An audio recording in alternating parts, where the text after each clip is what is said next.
माँ शारदे के चरणों में नमन करते हुए आप सभी को प्रणाम करता हूँ। आप सभी का ML कौशिक यूट्यूब चैनल में हार्दिक स्वागत है, हार्दिक अभिनंदन है। आज मैं एक छोटी सी कहानी आपको सुना रहा हूँ।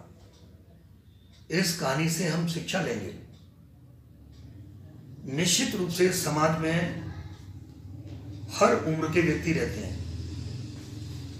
समाज में बालक हैं, महिलाएं हैं, बालिकाएं हैं, युवा हैं, बुजुर्ग हैं।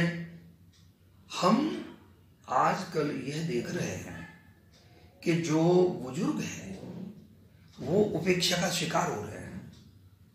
उनकी उपस्थिति घर में लोगों को खलती है, अच्छी नहीं लगती, क्योंकि आज इस कलयुग में, आपाधापी के युग में लोग सोचते हैं कि भाई इन बुजुर्गों की क्या वैल्यू है, ये कुछ करते तो है नहीं।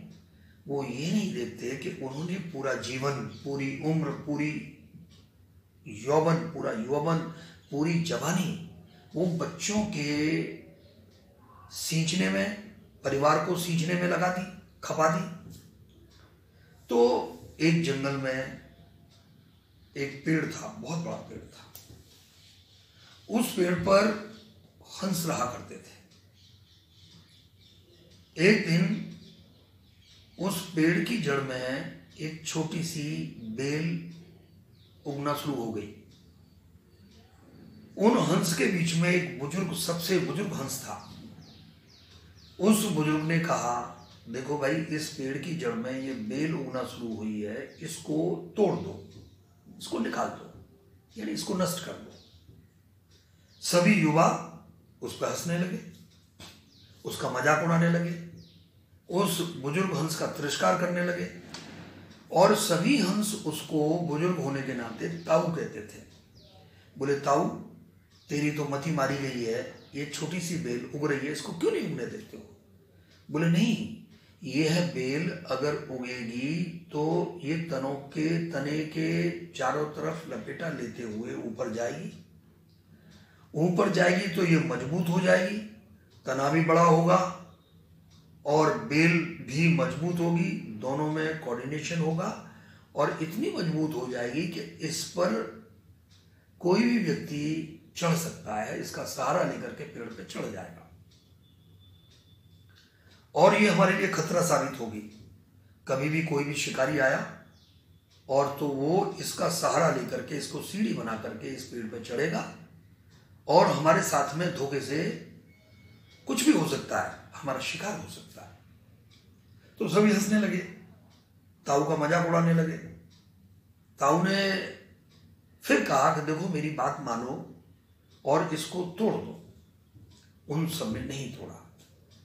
बेल धीमे धीमे बड़ी होती रही, पेड़ पर चढ़ी, पेड़ पर उसने लपेटा मारा, ऊपर चढ़ी, और चढ़ते चढ़ते बेल मजबूत हो गई, और इतना मजबूत हो गई कि उसको पकड़ करके कोई भी व्यक्ति उस पेड़ पर चढ़ सकता था। जब सभी हंस दिन में उड़ करके अपने अपने खाने के लिए, भोजन के लिए इधर उधर गए हुए थे, पीछे से शिकारी आया। शिकारी उस बेल को सहारा लेकर के, बेल का सहारा लेकर के ऊपर पेड़ पे चढ़ गया, और पेड़ पर उसने जाल बिछा दिया।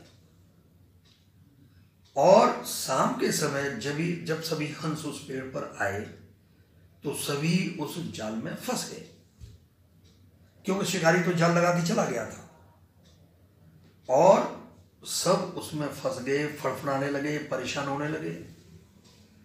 और उन्होंने कहा कि भाई, हमने ताऊ की बात नहीं मानी। फिर ताऊ ने कहा कि भाई देखो, आपने मेरी बात नहीं मानी और आपको उसका परिणाम भुगतना पड़ा। वो जाल में ही एक साइड में ताऊ, जो बुजुर्ग हंस था, वो शांत पड़ा हुआ था, दुखी था, परेशान था। सभी उसमें परेशान थे, दुखी थे।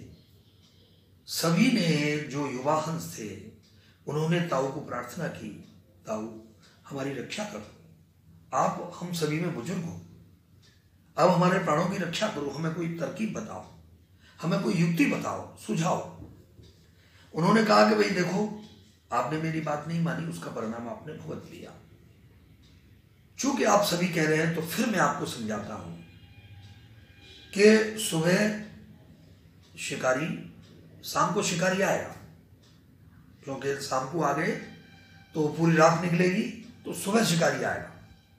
सुबह शिकारी आएगा तो आप सभी इस जाल में इस तरह से अपने को शो करिए कि आप मृत हैं, यानी लेट करके आप पड़े रहिएगा। शिकारी को भ्रम होगा कि ये सभी हंस मर गए हैं, तो वो हम सबको एक एक करके वो जाल से फेंक देगा, निकाल देगा, और सब पड़े रहना। जब तक अंतिम हंस को जाल से न निकाला जाए तब तक हमको पड़े रहना है।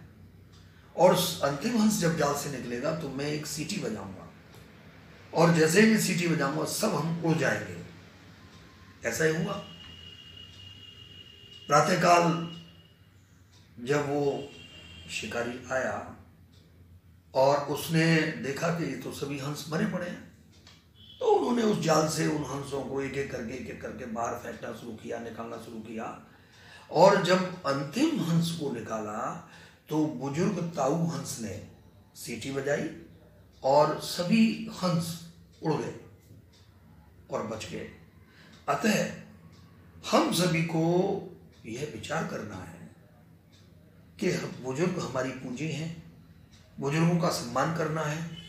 उनको कोई बीमारी होती है तो उसका उपचार कराना है, उनके साथ बैठ कर के कुछ वार्तालाप करना है, क्योंकि उनको कुछ नहीं चाहिए, उनको आपके दो प्यार भरे शब्द चाहिए, क्योंकि उनकी अवस्था में जो ताकत है वो क्षीण हो जाती है, कुछ कर नहीं पाते हैं।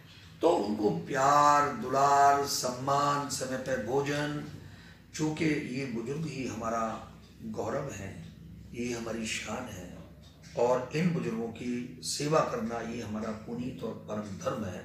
हम इनकी सेवा करें और इनसे आशीर्वाद लें, और मनोवैज्ञानिक रूप से जब इनका आशीर्वाद हम प्राप्त करेंगे तो निश्चित रूप से हम प्रगति को प्राप्त करेंगे, हम उन्नति को प्राप्त करेंगे, और समाज में विशिष्ट स्थान और सम्मान प्राप्त करेंगे। इन्हीं शब्दों के साथ बहुत बहुत धन्यवाद। Thank you very much.